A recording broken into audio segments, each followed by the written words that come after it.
Ce qui constitue le fait qu'à un moment j'étais militant ou que j'étais actif autour de 68, c'était l'idée qu'on pouvait changer les choses, qu'on pouvait bouger, que les choses n'étaient pas, qu'il n'y avait pas une fatalité qui fait que les gens devaient mourir de faim. Est-ce qu'avec un discours on transmet quelque chose? Je crois pas trop, moi. Je crois que c'est par l'exemple, par ce qu'on fait, de dire, bah ouais, il y a un type qui a écrit un article, il y a un type qui dit qu'il n'est pas d'accord, il y a un type qui s'oppose, il y a une manifestation qui se fait, voilà. Et puis après, on trouve des éléments pour alimenter sa propre révolte, ou pas. Parce qu'il n'y a aucune nécessité, et il est inscrit nulle part qu'on doit se révolter. Pourquoi? Pour la révolte, ça rime à rien.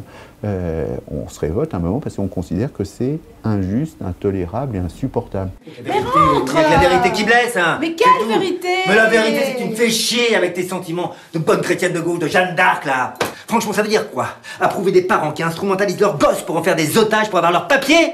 C'est ça, la bonne conscience, hein! J'ai été élevé dans un fonctionnement où on avait la mémoire de comment on dépendait des uns des autres pour fonctionner par rapport même à l'histoire du mouvement ouvrier ou à l'histoire révolutionnaire. On appartenait à une classe où on s'identifiait à une classe qui était la classe ouvrière contre la bourgeoisie. On était révolutionnaire, c'est-à-dire qu'on allait faire la grève générale et puis après l'insurrection et renverser le...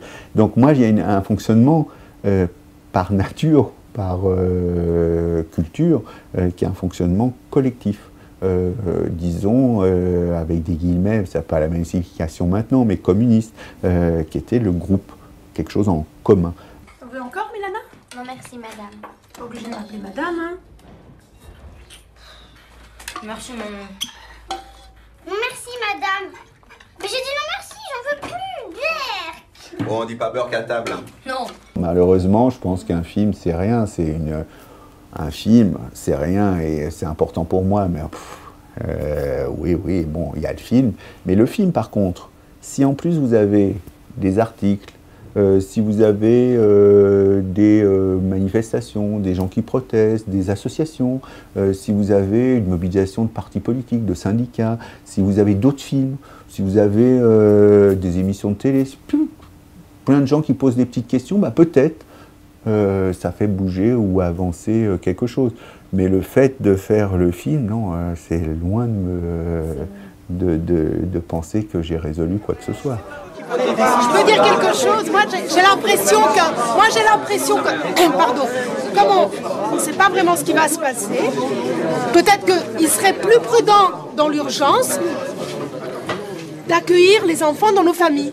Ma façon de faire du cinéma, c'est aussi une façon qui n'est pas peut-être la façon dominante des autres films commerciaux où le but est de distraire les gens, c'est-à-dire on paye une place, on va voir un film et puis pendant 1h30 on ne pense pas à ses soucis. Celui-là fait partie d'une chose qui nous est commune, c'est-à-dire l'école, l'éducation et les enfants. Quoi de plus commun que les enfants? Et dire tout d'un coup, bah, dans ces enfants, il y en a qui sont traités quand même différemment.